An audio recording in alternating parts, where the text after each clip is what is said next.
I just want to take this opportunity to set the record straight about some disinformation that this so-called news source is spreading.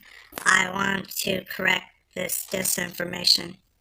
So apparently someone is spreading the disinformation to this so-called news source, and they're spreading this disinformation along to the public. Basically, from what I understand, they're trying to put the lie out or the false information out that prior to the release, they never had the opportunity or no one ever notified them to contest the release in court. As a matter of fact, to let you know how ridiculous their misinformation is, on their own news magazine or their own newspaper, the Huntsville Times, they have a letter written to the judge, presiding judge, and it all goes to the credibility of this, of the people providing this news agency, the so-called news agency, this disinformation, and they're spreading it to the public. There was a court hearing held on August 31st of 2006.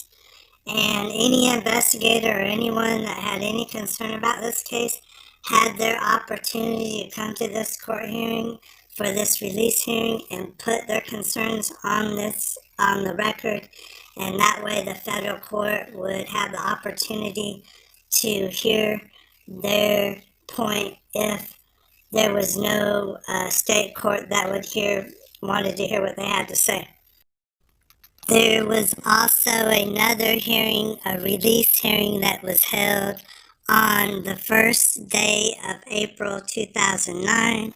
I think that's indicative of how serious this court took this process, but it was scheduled for April 1st in 2009. At that point, any investigators or any concerned parties had the opportunity once again to come and put their concerns on the record. Nobody showed up.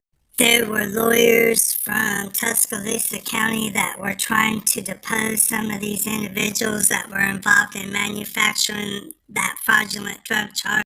One of them made a partial confession before taking the fifth and refusing to be deposed.